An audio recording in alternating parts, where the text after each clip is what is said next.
The Deal with the Devil. This is Comrade Bergoglio and his secret 2018 deal with the communist devil.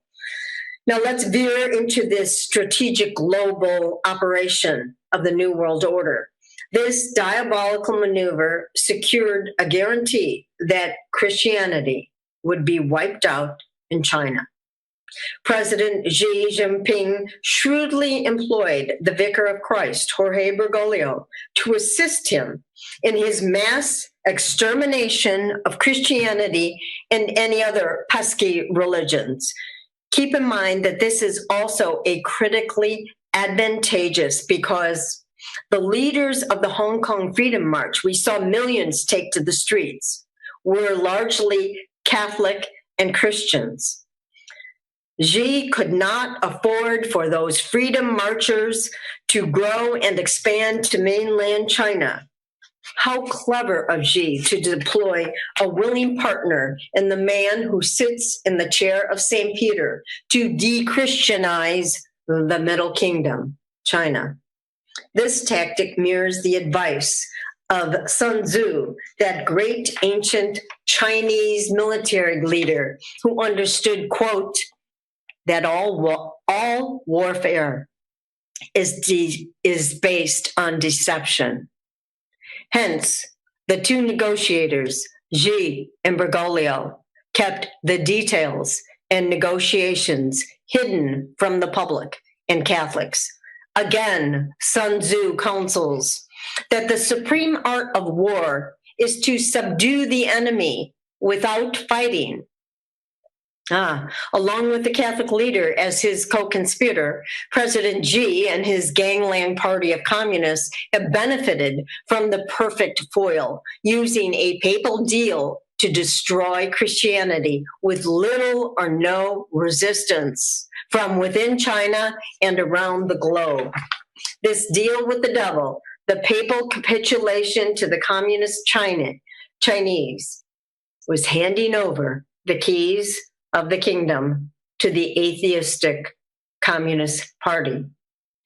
What is most infuriating about this outrageous papal capitulation to the godless, brutal, authoritarian communist government, he chose to allow the communists to choose and appoint bishops who have authority over the Catholic faithful. In the not so distant history of China, it is fraught with Catholic heroes and martyrs who knew firsthand the demonic nature of the Chinese Communist Party and its communist patriotic Catholic Church, the one that Francis now embraces and encourages everybody to participate in. For 60 years, the underground faithful Catholic Church has suffered so much, but remained faithful to the Catholic Church. Yet Francis, in 2018, urges his priests and laity to join the Communist Patriotic Church. You know, in 1958, Pope Pius XII wrote an encyclical about China and the Communist Party. And he talked about the Communist Patriotic Catholic Church. And he stated, under the appearance of patriotism, which in reality is just a fraud, this patriotic association aims primarily at making Catholics gradually embrace, get this, the tenets of atheistic materialism by which God himself is denied and religious principles are rejected. Bishop James Walsh, who was a Maryknoll missionary in China and an American, when his superiors in America wanted him to come back to the United States, they asked him about the growing communist threat in the 1950s, and they were concerned about his own safety. And Bishop Walsh said, to put up with a little inconvenience at my age is nothing. Besides, I am sick and tired of being pushed around on account of my religion. And he went on to say, nobody has illusions about the Chinese Communist Party's determination to eliminate all religions. Well, Bishop Walsh was eventually arrested by Chairman Mao's Communist Party in 1958, and he was sentenced to 20 years in prison. And he spent 12 years of his prison sentence in isolation, and he was finally released in 1970. Yet, fast forward 60 years, countless martyrs later in the faithful suffering church of Christianity and Catholicism, they've been betrayed, none other than by our present Pope Francis. His insidious covert pact with President Xi and the Communist Party is especially heinous in light of the struggles endured by the Catholic Church in the 1950s. Make no mistake, the Communist Party hasn't changed in 60 years. If anything, it has become more violent and vicious and cunning with an array of technological tools at its disposal to brutalize people of faith. Here he is, under the brutal boot of President Xi Jinping, the self-declared emperor of life. Pope Francis shockingly agrees to accept the communist-created patriotic church as the one true Catholic church in China. And furthermore, he concedes papal power to the communists, the atheistic Chinese Communist Party, to appoint bishops who have always been the successor to the 12 apostles. Unbelievable. The next video will show you the secret agreement signed and executed on September 22nd, 2018. And it has been roundly condemned by the international religious freedom community, human rights organizations, and a number of Catholic prelates.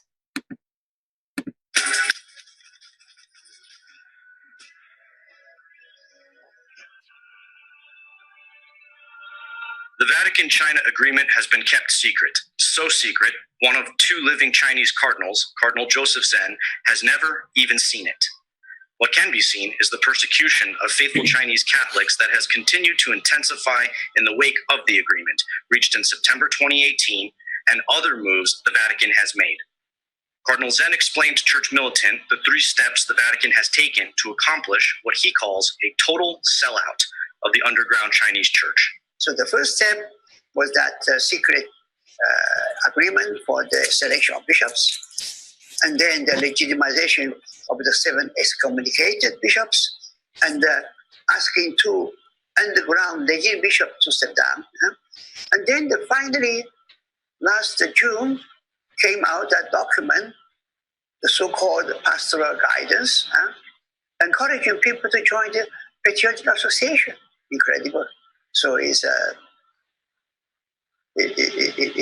total sellout. Zen has tried to speak with Pope Francis, only to hear the pontiff say he would look into the matter, but never following up or responding to requests for follow-up. Before the Vatican-China agreement, the communist government had strict laws, but authorities did not enforce them. Since the agreement, those laws have been enforced with growing intensity. The most terrible article is that people under 18 years of age cannot join any religious activity. They are not allowed into the church. Terrible. It's all the regulation. They didn't enforce that, but now they enforce. Cardinal Zen requests prayers, without which the underground church, he says, will disappear. William Mahoney, Church Militant, New York. You know, it's really hard to believe that Cardinal Zen, he's retired cardinal from Hong Kong. He's been described as a living saint, but he is single-handedly fighting the communists and fighting this deal. And they have, as he pointed out, been refused to show him the deal, refused to communicate with him, and he has seen his Catholic Church that he has fought for so many years crumble people are walking away from the faith. They feel abandoned by Pope Francis as he capitulates to the communists. Here are some of the comments by Zen regarding this secret Vatican deal. A total sellout, a suicide pact, delivering the church into the hands of the enemy. The Vatican got it badly wrong, and perverse deception. Here, I had to show you this picture because here are the two communist appointed bishops. They showed up at the Vatican. They were invited by Francis at the Vatican. That one on the left, if he doesn't look like a communist apparatchik, I don't know what does. But here he is, and here they are meeting Pope Francis, who is thrilled to meet his new Chinese communist bishops.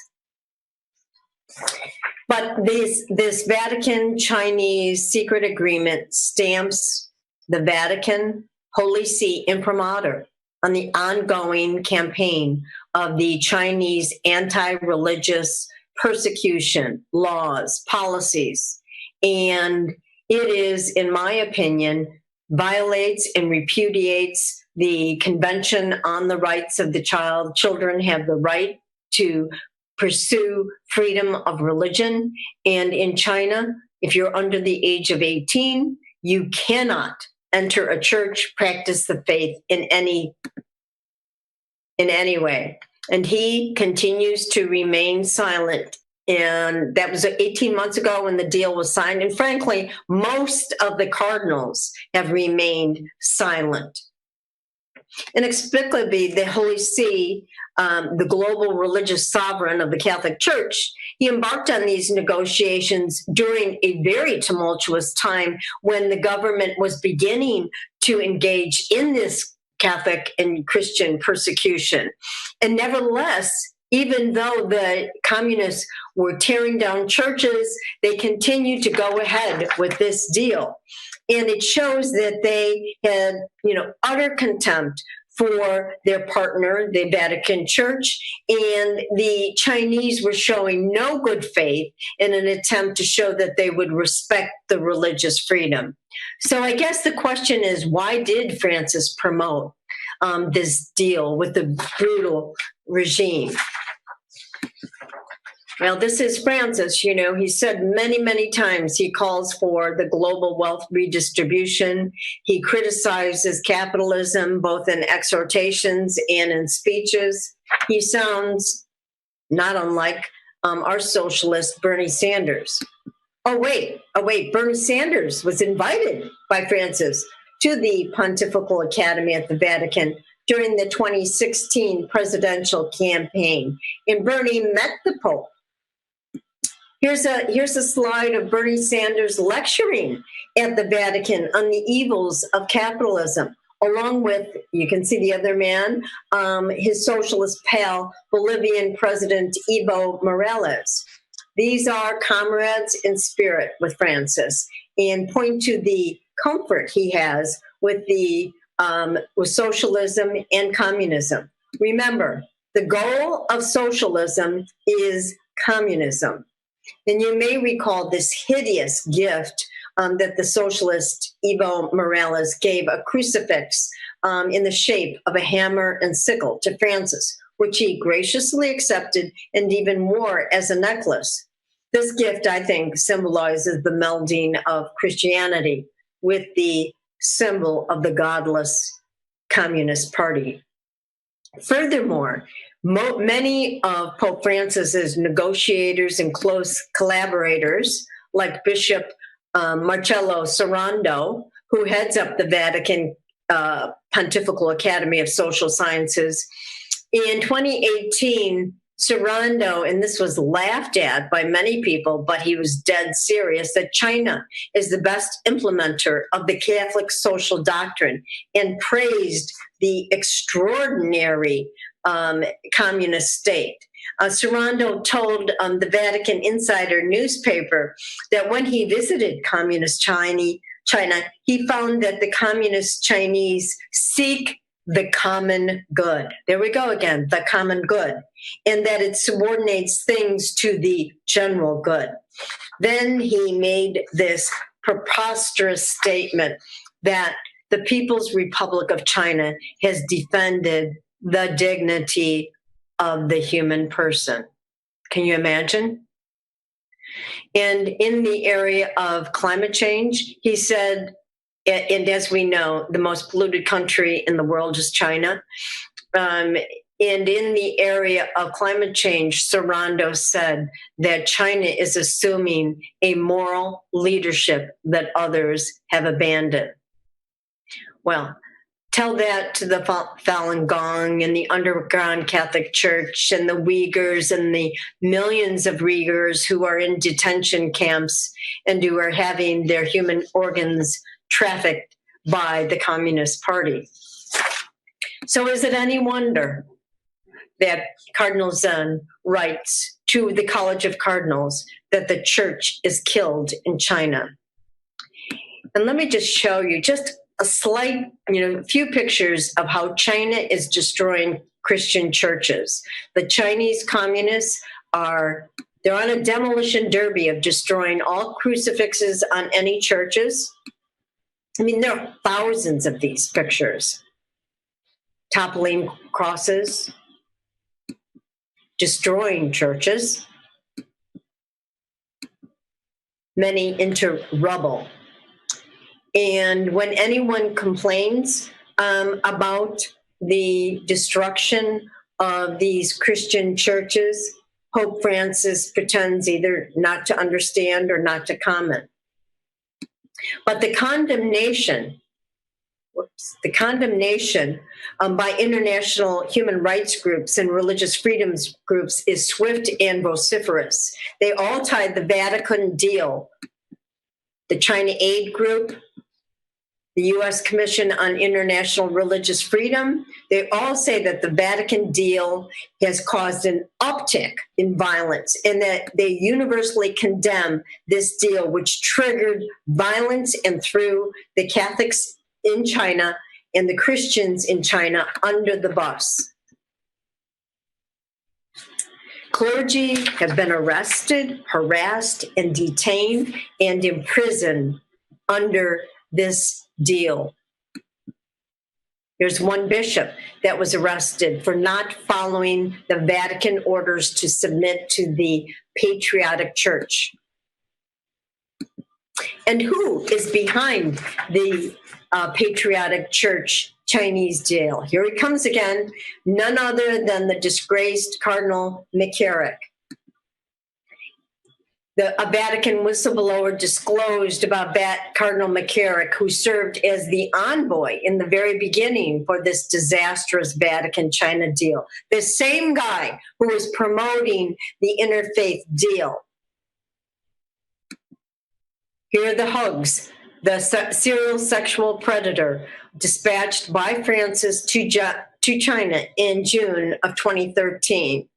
And at the direct and explicit request of Pope Francis, Cardinal McCarrick began the negotiations with the Chinese government. And it's interesting to note that Cardinal McCarrick, the notorious sexual predator of male children and young seminarians, raises the specter, I think, of the origin of this destructive and suspicious agreement. This depraved ad hoc diplomat enjoyed and cultivated decades long of friendships with members of the Communist Party and the communist-controlled Patriotic Church. McCarrick was always a welcome visitor, and he identified as a habitual visitor to China going back into 1998. McCarrick acknowledged having friends high up in the government, the communist government. And in June, when he went to China, he was a representative of Pope Francis. He always stayed in the state-controlled Beijing seminary, and he traveled back and forth to China from 2006 to 2013.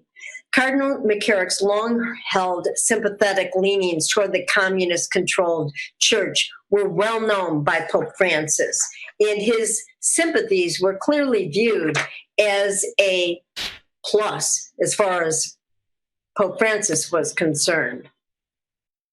And we now know that the Catholic Church in China has gone deeper into the underground.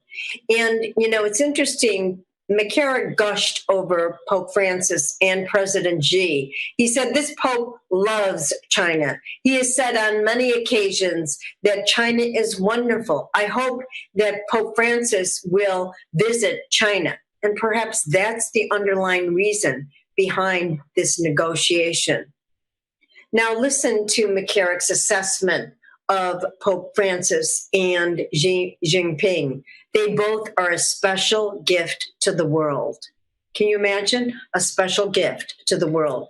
In April of 2018, when the global news broke about that Cardinal McCarrick had sexually abused an altar boy and was the subject of many sexual abuse settlements, McCarrick resigned from the the College of Cardinals, and in 2018, he withdrew and was laicized from public ministry. But only 2 months after he withdrew, the deal was signed. Comrade Bergoglio, listen to this of what happened in the Vatican, in St. Peter's Square, in January of this year.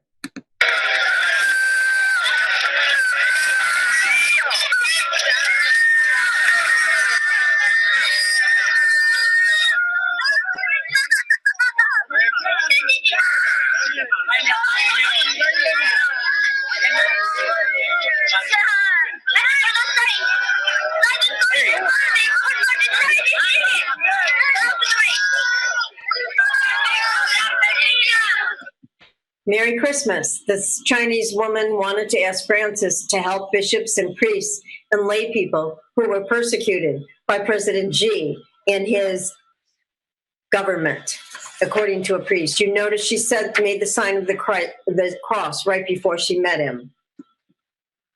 Here's the Chinese law, the actual law that says that minors are forbidden to receive religious education.